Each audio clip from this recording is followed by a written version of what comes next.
Are ghosts real? Several recent encounters suggest there might be more things in heaven and earth than we can dream of.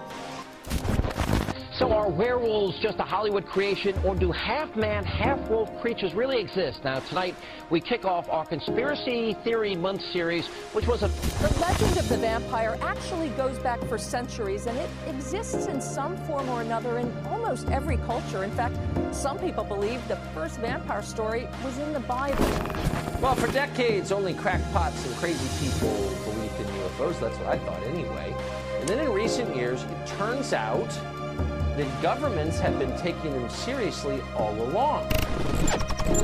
Try and clear up an ancient mystery with the help of a prominent veterinarian who says she can prove that Bigfoot exists and that he's related to all of us. New reports, 5 pilots coming forward over the weekend saying they've had multiple mid-air encounters with high-flying, fast-moving objects.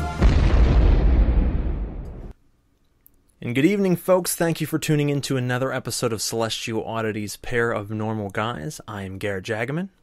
I'll be your co-host this evening, Daniel James. And if you are a return listener to the show, you know we always bring you a great, enlightening, detailed episode of all things paranormal and supernatural. Tonight is certainly no different. If you are a first-time listener out there, welcome. We do thank you for checking us out. Either way, please click the like, share, and follow button. The more that you do that, the more that it moves us up the podcast community rankings. More people that find out about the show. Plus, it keeps you up to date and in the loop of all things that we're doing and when we release it, so that you can listen to all future episodes and have access to all past episodes. We have something for absolutely everybody, so make sure you check it out. We do bring you several shows per month on everything that you can imagine in the supernatural and paranormal realm. We give our take on it, our insight, and hopefully you guys resonate with that. Now, yeah. Let me Dan. jump in real quick. Absolutely. I just want to say this real quick. Including the Oddworld episodes, this is our episode number 20. The big 2-0. The big 2-0. I mean, and it's been a fun episodes. journey, man. 20 episodes deep right now. And we've talked about some strange topics over those 20 episodes, but yet we are only scratching the surface of the paranormal realm. Yeah, it gets weird. Let's get weird tonight.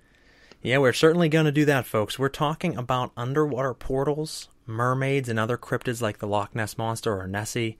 We're going to talk about aliens and their relation to lakes and a lot of sightings with the aliens, going into the lakes and vanishing. So there's a big theory of, are they really going into space, or maybe they're hiding right under our noses. So we're going to be touching base on those topics. But before we do, we want to thank our sponsor, Cryptid TV, for everything that they do for us.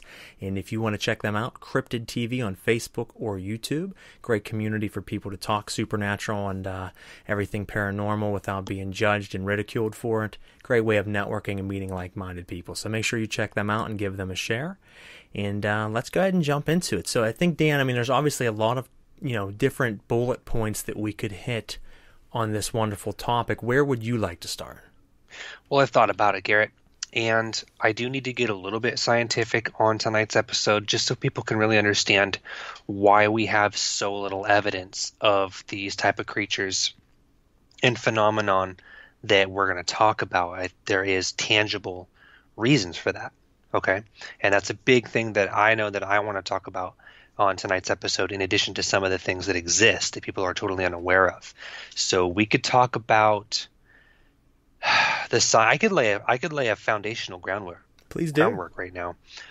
And then from there, we'll start to build on the things that maybe exist after that. And we'll get into aliens and societies and all kinds of crazy stuff. So first thing I want to talk about, which I think needs a proper description, is the concept of densities and dimensions, which, if you are a regular listener or a first-time listener, I probably mentioned that same sentence on every episode.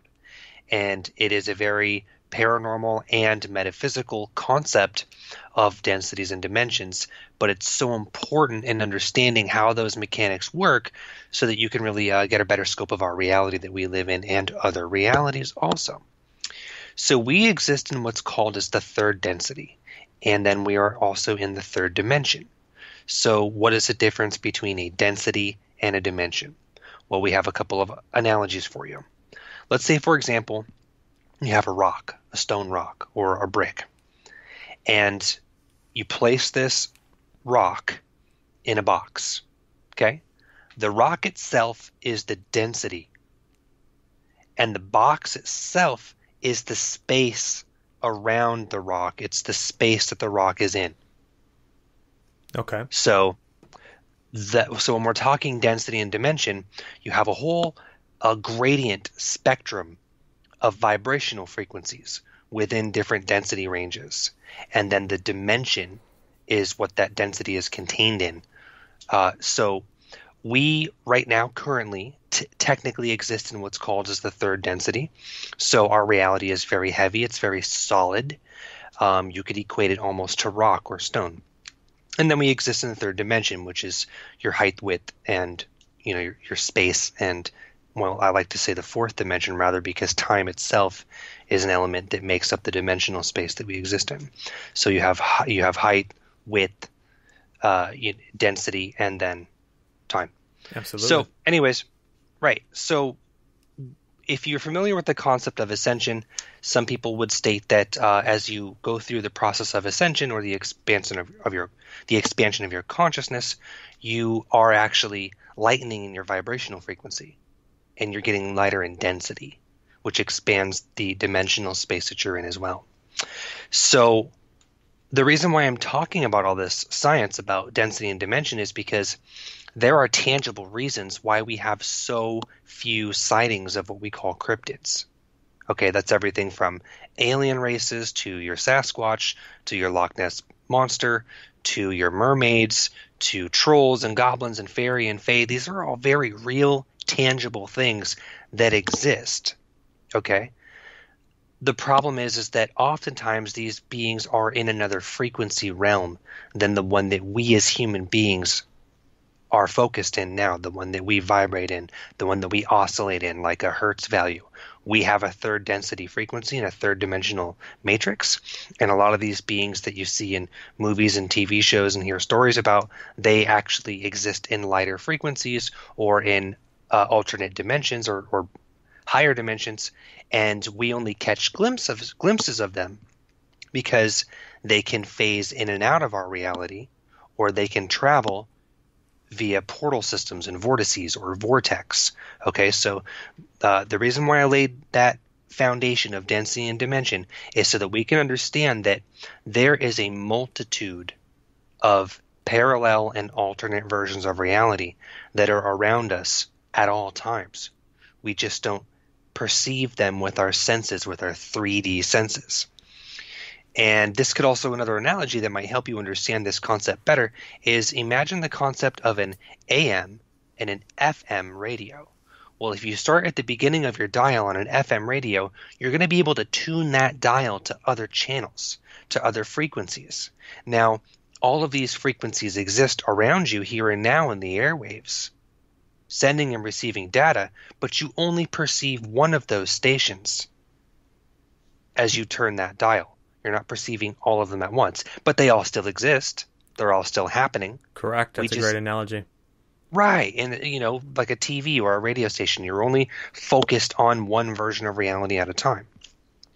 And then it gets even more complicated as you jump to that AM band from the FM band. And now you have a whole nother spectrum of frequencies. And you could use that, almost look at them like they're stacked up on top of each other. And you could look at those as densities. Absolutely, because you got to think of it too that it's not necessarily you tuning the radio, it's the radio tuning you, because you're focusing your mind at that frequency, which all of a sudden it's always around you, as you said, but now you perceive it because it's coming through a transmitter. Yes. And you're focusing on it, so you're actually tuning yourself into that frequency. Yes. And it's pretty hard to, for most people to pick that up, but I mean, that's definitely what's going on. It's about your perception of reality. You just tuned it in. It's not you changing it, it's it changing you. It all exists. It's just a matter of us being aware of it and being able to tune into that. Correct. And there are other ways that we can discuss on a whole other episode on how to increase your vibrational frequency to tune into more of those realities where you may actually start perceiving more of these beings and these things that we talk about. Absolutely. So now we understand the concept of density and dimension. and vibrational frequency and how they differ from our own. And we understand that they all exist here and now. We're just not tuned into them or focused on them, or they're not tuned into us. So I have an understanding that a lot of what we call as cryptids and extraterrestrials and all of these other fantastic beings, they exist all around us, which is why sightings are so sparse and scarce, because they may be bleeding in and out of our own reality, but they're actually existing in their own total frequency. And that other frequency is actually stacked right on top of ours, all around us. It's just in its own unique version of reality. And the same can be equated to the concept of ghosts and spirits and their whole realm and their frequency. It's a very real place. It's just not where we're tuned. It's not where we're focused. So we don't perceive it. We don't see it, taste it, smell it, touch it. It's not part of our mechanics right now. So we understand that also. But I don't want to discredit what we do have in terms of creatures and extraterrestrials and those types of beings in our own third density, in our own 3D matrix. We do have them. They do exist. And I am going to talk about the types of beings and civilizations that exist in our version of reality. And when I say our version of reality, it means that if you're at the right place at the right time, you're going to bump into one of these guys. Yeah, it's just a matter of streams or channels crossing at the right moment, that even if you're someone who's not sensitive or someone who's not worked to be more in tune, you will pick up certain glimpses of things, and then that's why all of a sudden you can't find them. They disappear quickly. Where's the evidence? Because boom, gone. That's why you don't find the bodies, is because they are only a glimpse. They're a shadow of another realm that you can only see on a whim, on a most commonly, chance. Yeah. Most commonly, yeah. Most often that's the case because, well, 9 out of 10 of them are going to exist in a lighter frequency, whether that's the 4th density or the 5th density or the 5th dimension. They're just in a different band. They're in a different vibrational frequency than that we normally perceive here in this density. But there are physical, what you would call a cryptid, that do exist here. And there are reasons why we don't have any physical evidence of that in terms of like a dead body. Okay. Or all you have is like shitty YouTube videos of like low quality clips shot in someone's backyard in Argentina, you know, of like a little troll or something. And it looked like it was shot on a potato with a lens. I get it. But those things do exist. And so we are going to talk about them also, and the ones that are in other frequencies. But tonight's episode more specifically is about, you know, these aquatic sort of lakes and the ocean. What exists in there? What kind of things, you know, can we talk about in terms of that? So should I go ahead and hand the mic back over to you, Garrett, before I dive into that? Do you want to sort of offer your perspectives on what I've just said? Where do you want to go from here? No, I certainly agree, you know, with everything you said there, you know, point on. You're not always tuned into the other frequency that's around you, but it is around you. And I mean, I speak solely on the paranormal side of you know, paranormal investigating for ghosts and for spirits and demons and entities, that they're constantly present. It's just sometimes they're able to kind of move in and out of the same type of frequency that you're in, that you mesh well together at that moment, whether you're stepping yourself up to their level or they're coming down to ours. It is all about where your mind's at and the frequency and energy that you're giving off. So when those streams cross, there are things that you can see, whether that's here on land, whether that's in water, whether that's in the air. It doesn't matter. There are different, you know, densities and dimensions, as Dan said.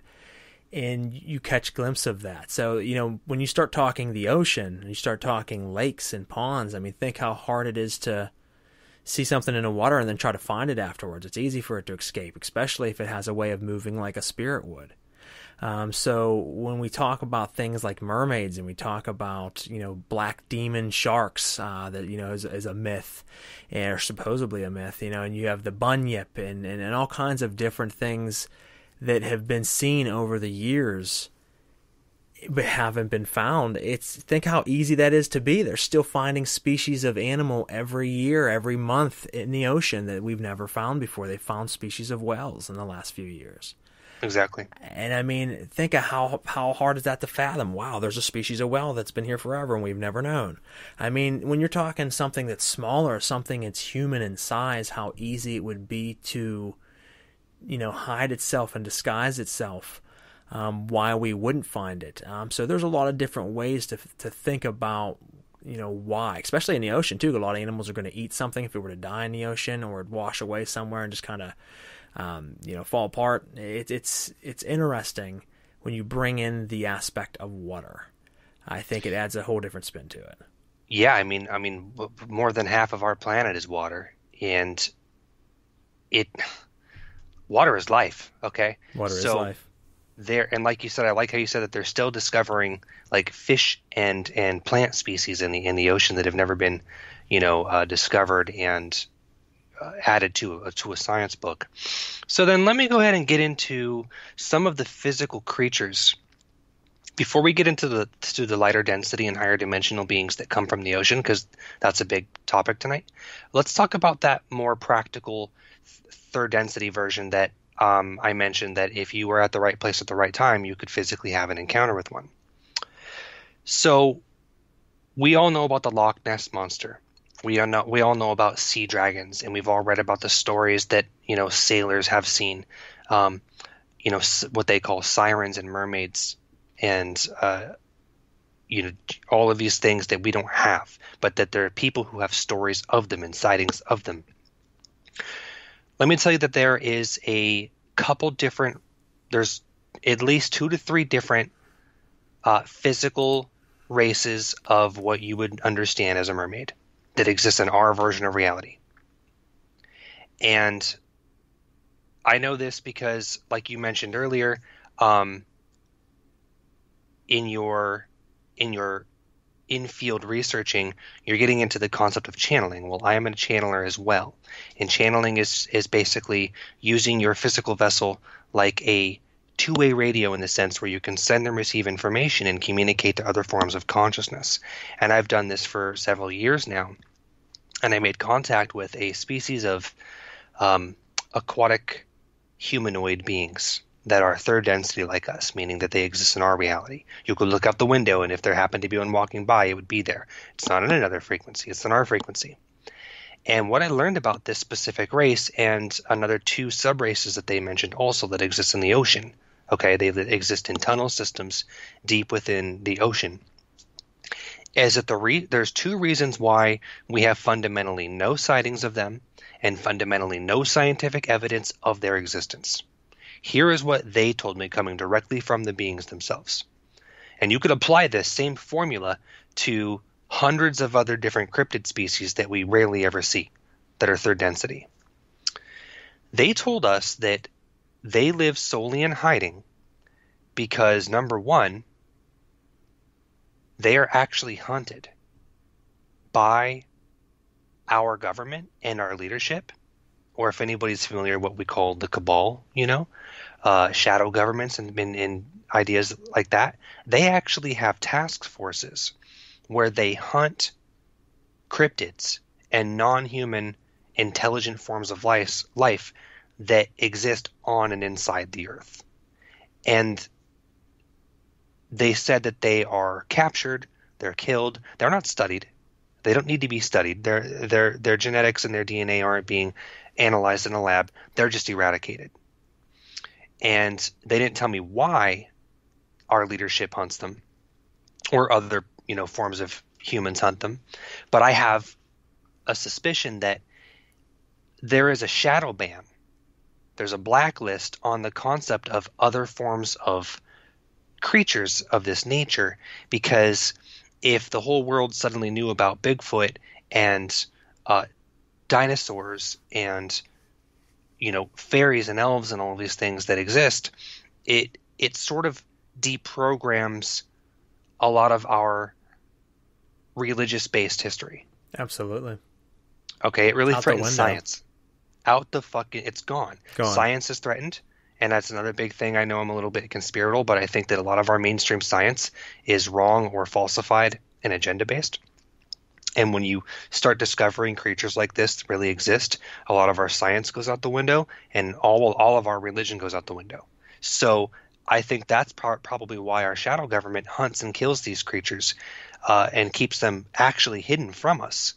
And that's also why when you see these monster hunter shows on like the Travel Channel or the History Channel or the Sci-Fi Network or anytime on mainstream television, they never have a real sighting of these monsters, that they have a whole show built around hunting, because they're shadow banned.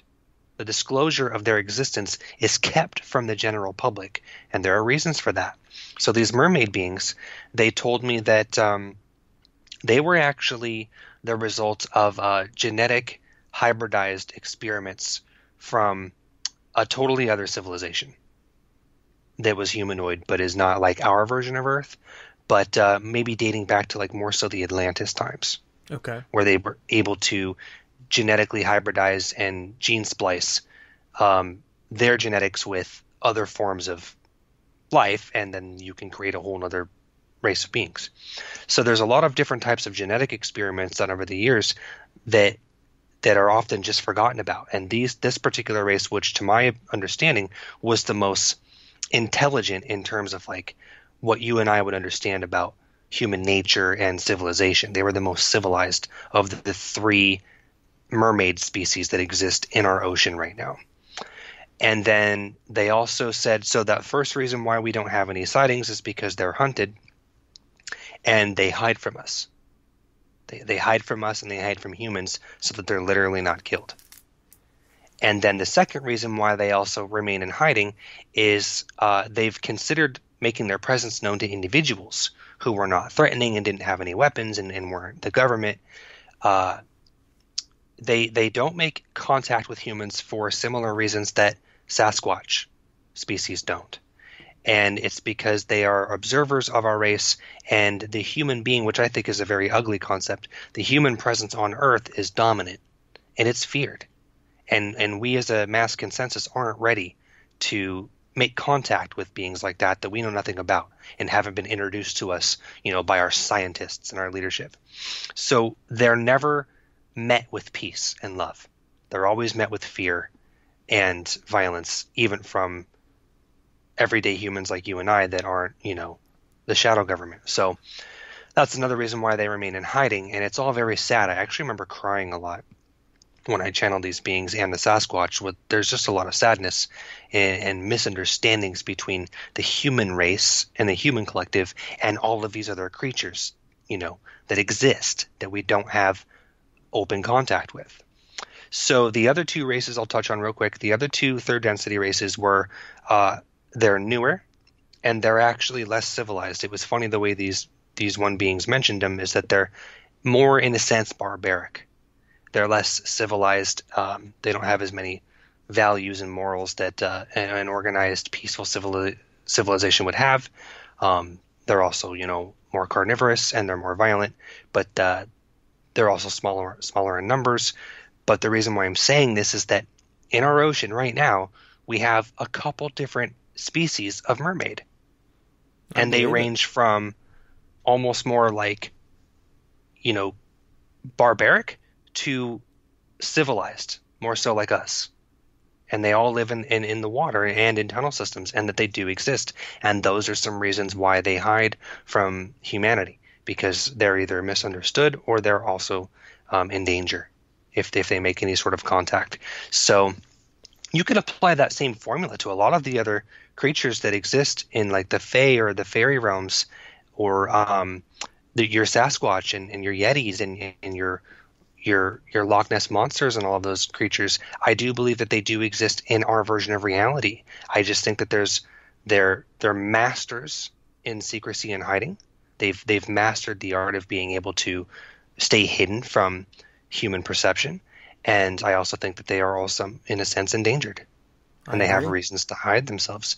And I think that same formula could be applied to a lot of the things that we have sightings of, and then we can also get into also, whenever we do have sightings of the third density creatures, like someone gets pictures and videos, they're oftentimes scrubbed and shadow banned from the internet. And that's why you never see anything on mainstream TV or like on mainstream news when we have a sighting like this, because our leadership that oversees our civilization, they don't want that stuff going public. So it's shadow banned. And that's another reason why we have no conclusive evidence. Isn't always because none exists. It's just because whenever something comes forward, it's intercepted before it can go public. Well, because as you said, I mean, you dismantle the pillars of religion and science, and you crumble the foundation and the fabric that they've used against us, because for years that instantly, as we've talked about on other episodes with different things, it instantly, it tears that veil open. And once you know that there is all these other things out there, and with the dumbing down of our minds over years instead of the raising up, right? So we see it from time to time, but you can actually see it more constantly and be more in tune with it if you weren't clouded. But they keep you clouded with things, so that's they do have to make that and eradicate that if it comes out, because it tears away everything. I think all of the things that are to be lost if all of that power was taken away from the powers that be. And that's a great explanation as to why these things are not more public and not more well known, and there isn't scientific evidence, because so many people are just stuck on only accepting something new into their reality if a certified scientist mentions it on the news. But and that's funny. You won't believe it. I don't believe in Bigfoot, but then a guy that you've never met before in your life comes on, and we flash a fancy title under his name, who knows who the fuck he is or not, comes out and tells you, this is the top scientist in the Pentagon, and they tell you whatever, and you're like, oh wow. Mm-hmm. You're like, oh, let's talk about that at work. You don't even question it. You start telling your friends and family, and it spreads around, and boom. But you could see something yourself in the woods, and you're like, nah. Yeah, it's weird. The brain, we live in a cage thinking we're free. Yep, and you won't even tell half the people about this stuff, because you know that your friends and family and your peers won't believe you, or they won't accept it because it's not part of our mass consensus. So that's sad. But we also have some other awesome stuff to talk about on tonight's episode. When I'm going to tell you this right now. Extraterrestrials are flying spaceships in and out of our major bodies of water. That is a fact. 100%. I have lived by several lakes into which I have seen massive orbs of light come out of the night sky and go right into lakes and just disappear underwater. I have heard strange, otherworldly mechanical sounds that almost sounds like swellings and sweepings going in and out of lakes that I've lived by that were out in the woods. That nobody is there. No civilization is there but me at 1 a.m. listening to these things that I can hear from my house. I have had friends and family back in Washington State, where I spent 17 years, tell me that they used to have spaceships land in their lakes behind their houses, and that aliens would come to their house at night and ask them for bottles of water. Okay, I couldn't make this stuff up if I tried. These are things that I've grown up with through my whole life. That stories about people seeing spaceships going in and out of the water systems is a thing. Okay, now based on how much undiscovered water we have, both in our ocean systems and in tunnel systems that go deep, deep, deep within the Earth's core that are still water, we're talking there could be civilizations, okay, that are going in and out of our water systems. And who knows what they're doing, Garrett? Maybe they're doing research. I've heard recently, somebody said recently that there is actually a biome, okay, which is an underwater biome somewhere in the Pacific that's like the size of Texas, the size of a state, okay? And it has an entire civilization of beings, like people living in this biome that's actually separated from the water.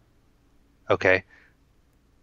I could see that, man. I've thought that for years, that there's something down there. I mean, it's to me, it's something I've always believed in. That's the thing that people think you're weird for believing. And you can believe in ghosts and aliens, but you start saying people live underwater, there's mermen, and they're like, okay, right. Why is that any different? I mean, there's a whole world of water. There's a whole world of water. And I'm telling you guys that it comes in multiple frequency bands. And we really got to get that through. And this is going to broach, I've talked about some of the third density, third dimensional concepts, but this broaches into that sort of like lighter density, higher dimensional concept. I'm thinking that if you have extraterrestrial beings that you're using advanced forms of, ships to travel through time and space and teleport and stuff, then they're also probably coming to Earth. And another reason why we don't see extraterrestrial crafts is because they're actually phasing in and out of different densities. And I think that when they go in and out of different densities, these other realities that exist, there's an entire world around you of other forms of intelligent life and civilizations and creatures and animals that exist. And say, for example, just the fourth density, which is one density away from the third density where we are now. And there could be other civilizations and other forms of intelligent life. And so when someone says they saw a mermaid, I think that there are also higher dimensional, higher density mermaids that, just like Sasquatch, they can actually phase in and out of our reality. And that's what happens when you see something that like disappears or just dissolves out of thin air. They're still here. They still exist. They've just gone into their own frequency range. And underwater, I think part of the reason why we don't have so many of those of like sea creature sightings, or we see a sea creature but then suddenly it's gone, is because they're slipping in and out of portal systems and vortexes that go to other densities and dimensions. Where do we land on that? What do you think about that? I've thought about that because what we see as them going into the water could be them going just through air. They tune into a different frequency and they're no longer traveling what we're experiencing. They're no longer in that experience. So They're going down to their base. They're going down to, miles deep. We've never been to the bottom of the ocean in a lot of different places because it's so incredibly deep and there's so much pressure. But if you have a species or race of being that maybe know how to survive because they're from that and they live down there, how easily they could hide in the darkness, all the tunnels, as you said, the holes and caverns that lead down further into the Earth's core, which no one knows truly how big, deep it is. They tell us, but I mean, how deep is it? How many tunnels are there? How easy it would be to hide one city. Think of your city. It's huge, okay? That's great. It's a big city. It's beautiful. If you slap that in the middle of the ocean, think of how small of a speck it would be. That's a great perspective. I mean, there is so much more water, both down and across, than there is land. Yeah, it's insane. Do the math on how many other species could exist down there in hiding. Jump in your car, drive for 3.5 hours, just on a long road trip. Now think if that was all water. Yeah. And let me jump back 3 episodes ago. We talked about the secret space program and the super soldiers. Well, it's to my understanding that they use vortexes and portal systems underwater, okay? And that the SSP and the super soldier programs, they can actually jump all over the planet, okay, through underwater portal systems that just exist. They're just there. They're not even necessarily created by technology, but that these portal systems and vortexes are natural occurrences on and inside the Earth, and that they use them to get from, like, say, for example, Nevada or California underground through tunnel systems that you enter through the water all the way over to, like, Germany or in Europe. And they can do that in a matter of seconds through underwater portal systems. So then let's say, for example, you're a very old, ancient sea creature, maybe some kind of shark or prehistoric aquatic creatures. And as you evolve and you are still existing as a species, be it mermaid or be it maybe even some sort of old ancient dinosaur type, and man starts to become more civilized in technology and also becomes more dangerous in terms of our ability to hunt and explore the water, you, as an evolving species yourself, where the water is your stomping ground, that's your innate reality, you discover these portal systems and these vortexes that just exist, and they're all over the planet. These creatures could actually use these to not only stay hidden and invade invaders, but pop up all over the planet at different areas. And I think that that's another reason why there's so much that's hidden from us and so much it's hard to find that's on the scale of like a cryptid or a sea creature or a mermaid and things like that that are more fantastic. It's because they are probably jumping all over the place with portals and vortexes that I'm sure, normal fish don't even know how to use or wouldn't have an interest in. Yeah, because they're intelligent. And I mean, like I said, those things together give you the equation of not finding them. I mean, being sleek and sly in their own environment and hiding, to portal systems of traveling and knowing how to get around quickly and accurately, to when they do die, they do cover up their own, or they rot away quick, or they're just hidden by the government. And every now and again, through a strike of chance, someone gets a good picture, and if they don't share it with anybody, they'll be okay. But then no one knows. But second that you show someone, and that wind travels from person to person as it often does, then it's going to be silenced very quickly. So when people say, "Oh, I've never seen it," well, no, you haven't, but someone has. Somebody has, and the stories that we have that are only written down because we didn't have any recording devices, they're all coming from some version of reality where somebody had an experience. Okay, so let's recap real quick. Do these types of things exist in your version of reality? Yes, but they're very hard to prove in terms of science and evidence for a multitude of reasons, whether these beings are adept at staying hidden from us, or they're just shadow bandits and their evidence is scrubbed, by our leadership. And then let's say, for example, the alternative way of looking at it, that's even more metaphysical, that yes, they exist, but they exist in other frequency bands and other vibrational realms. Then that means when you see something 1 second but it's gone the next, it's probably slipping in and out of different densities and dimensions, and it might even have the ability to do that at will. It might be using portal systems and vortexes that are invisible to the human eye, but they can be sensed and they can be felt if you are a being of a higher frequency, and they might be able to deliberately use these to, escape being seen for too long or being captured. And so those are some interesting and alternative ways at looking at the concept of this massive world that we have underneath the ocean and even inside large lakes. Do these things exist? Absolutely. Do we have a lot of evidence and scientific proof? No, we don't, but there are reasons for that. And that's where you, as a free will being, somebody who is interested and on the quest for knowledge, which you must be if you're listening to a show like this, you have to have an open mind. Absolutely, and you'll discover so much.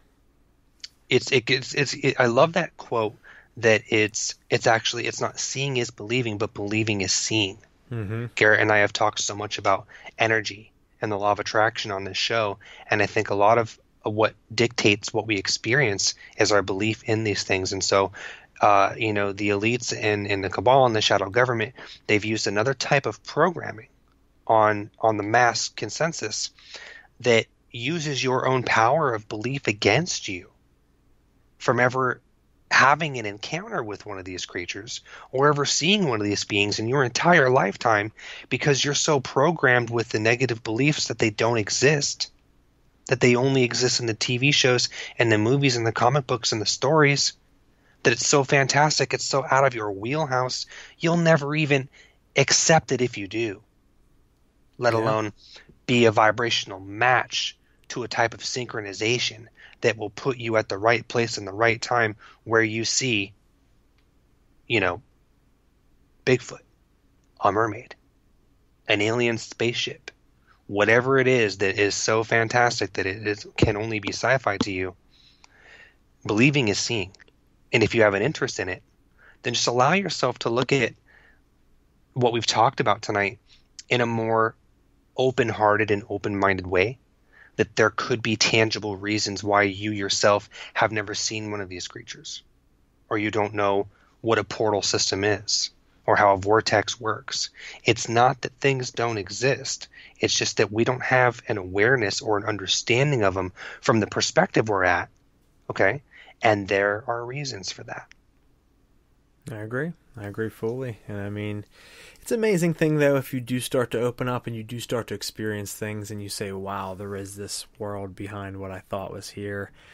Because, as Dan said with dimensions, I mean, in a spiritual realm and in a magical side of things, when you get into like angelic magic or invocation and things like that, there's 24 dimensions.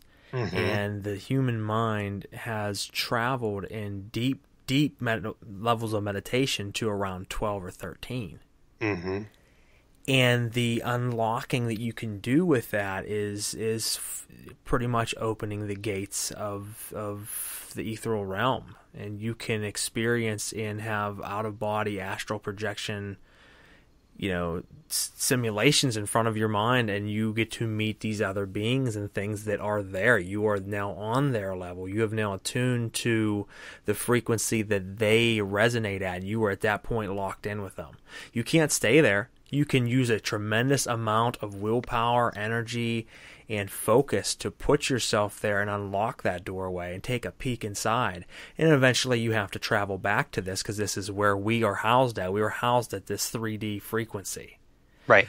But it's amazing. I wanted to throw that out there with a magical sense, because you can. And I mean, for anybody out there who's deep practitioners of meditation, and you really spend a lot of time inside your own mind, you know this. You know that you can travel deeper and deeper into that realm, or higher and higher, so to speak, I should say.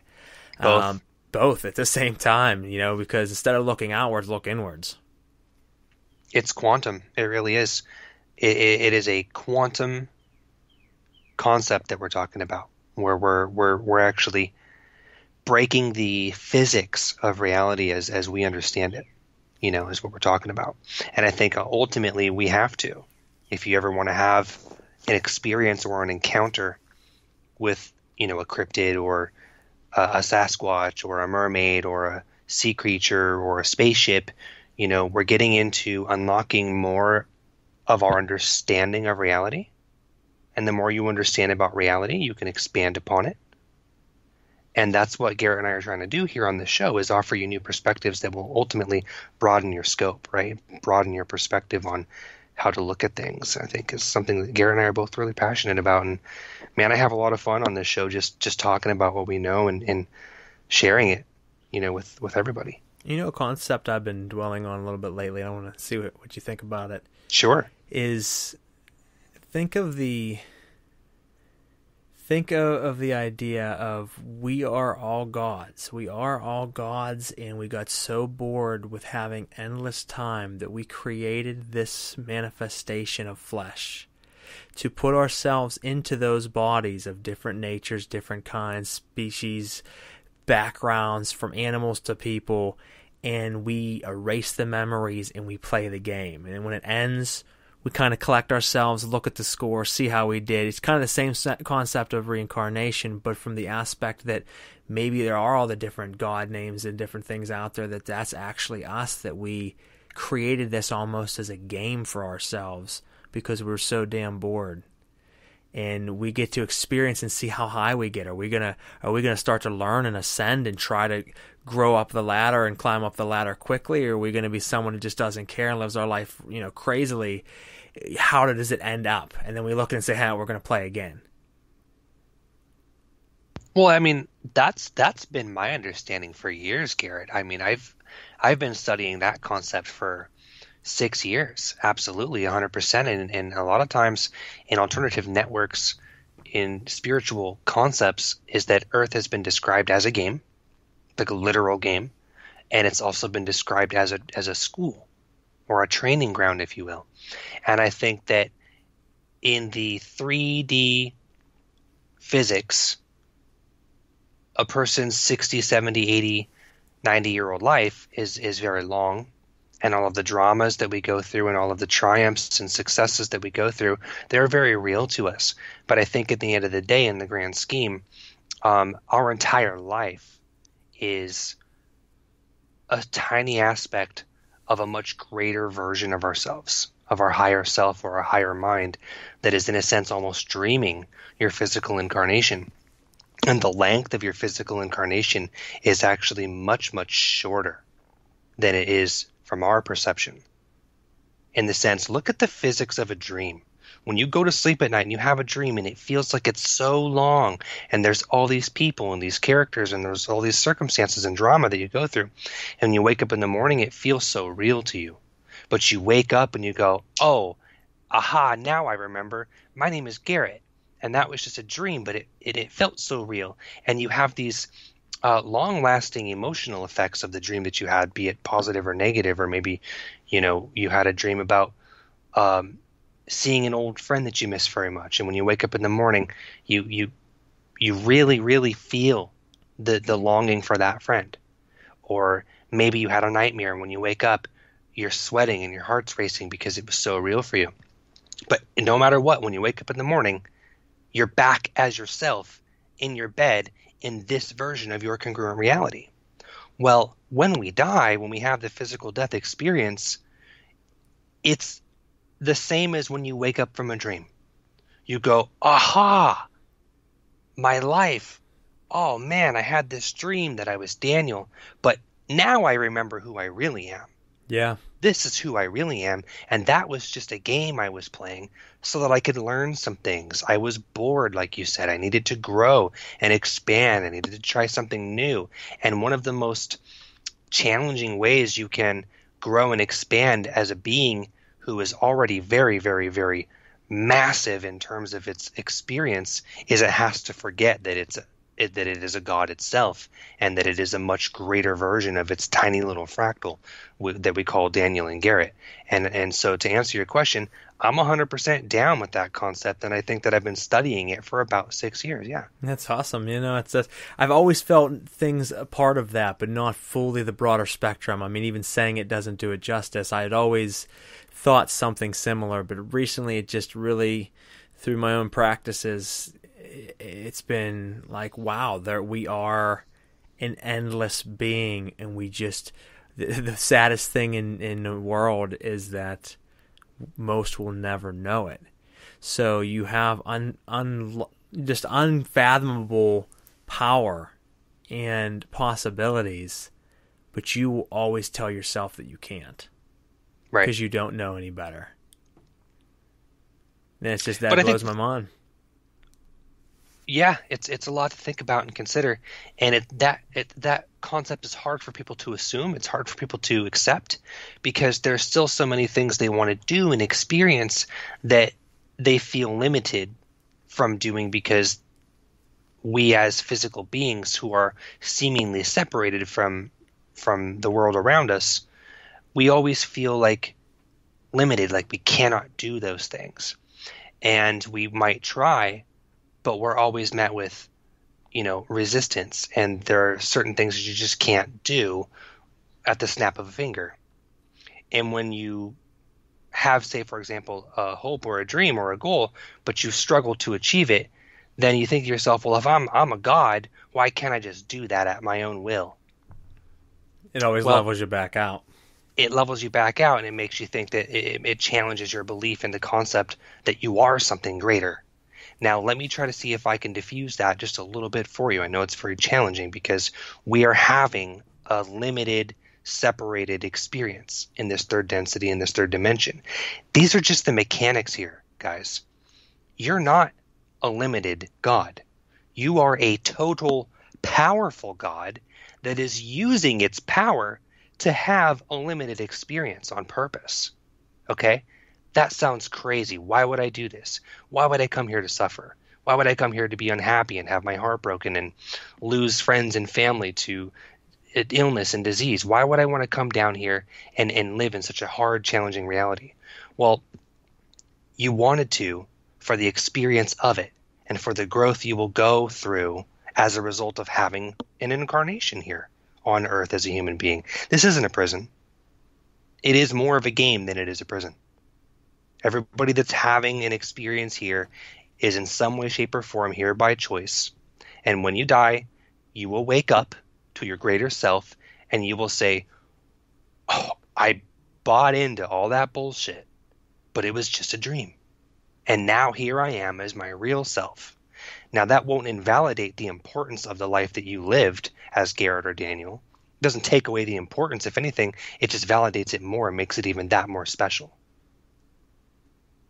No, it's that memory. It becomes that memory that you think back on, and you're like, oh, whenever I was Garrett, I remember all that I learned. And then whenever I was this, you know what I mean? It goes on to, but man didn't want to become God. God wanted to become man. Yes. That's the way I look at it. Yes, that sums up what I just said perfectly. And to blow people's minds even more before we sign off for tonight is, let's say when I chose to come down here as God experiencing man, let's say to have a limited 3D experience of limitation and separation, I needed some friends to go through the journey with, to help me experience struggle and success and triumph. So I created a team of people that I would meet throughout my life that would help me go through those things and those circumstances to grow and to learn. So then I created Garrett too. Yeah, so we met one another, you know what I mean? Like you put the pinpoints in your life that these people will come in and affect the journey. And you play these roles like a video game. There are characters that you meet along the way, and there are boss battles too. You know, there's all these things, but and sometimes you die and you respawn and you don't even know it. Who knows? Yeah. You know, but maybe Garrett created Daniel James to be part of his game, part of his journey of self-discovery, but both Daniel and Garrett are the same being from a higher dimensional perspective. I like to live like that, man. I like to go out and think sometimes like, what if this is all me? It is. It is all you. You know what I mean? And I'm like, and how trickery and fuckery is going on right now, because no one will believe me if I tell them it's just me, even if they are just me, because I would tell myself not to do it. And you know what I mean? And it's like you set it up so strongly, the scenario, that it doesn't fold. Every once in a while, it bends a little bit, and that's when the weird things happen. And you're like, wait a second, is this real or not? Mm-hmm. Because they tell me reality this wouldn't happen, but I'm seeing something that isn't reality. Mm-hmm. And it's like, maybe all of it's just me. You know, maybe the real and the unreal isn't. And then it really starts to make you dive deeper in. And to most people, they probably listen to us and think we're quacks. But you know what I mean? When you start to really dig into your mind, folks, there's so much to be had. I don't want to get sidetracked, though, on one last point. If you haven't seen the video of the mermaid spears that they have pulled out of sharks in the ocean.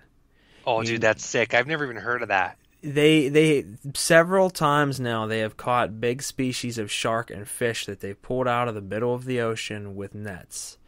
And in the sharks were spears. And when you pull the spears out, they were coral reef spears carved. And we're talking carved with like faces and things on it that a human being could not carve. They are elaborate. They are amazing. Something that someone would spend thousands of dollars to own one.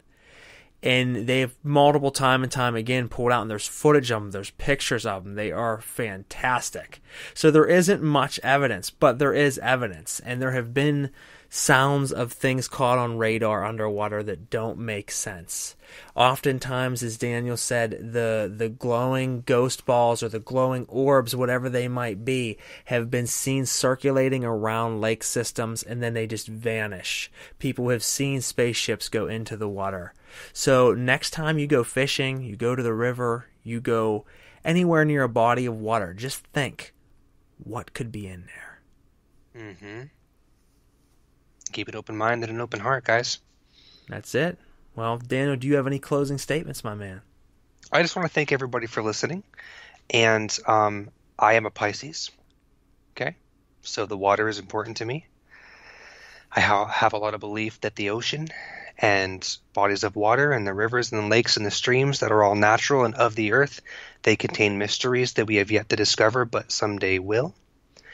And I hope everybody keeps an open mind on what we said tonight. And as always, please share any stories that you may have on the concept as well.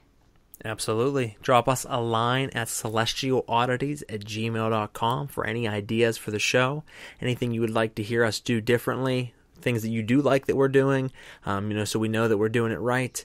any stories that you have, if you want to come on the show and tell us your stories on Oddworld section of our show, or if you want to just write in, sometimes I read people's stories off. Whatever it might be, we would love to hear from you. And once again, that's celestialoddities@gmail.com. Make sure you check out our Facebook page. And other than that, we really appreciate you tuning in tonight.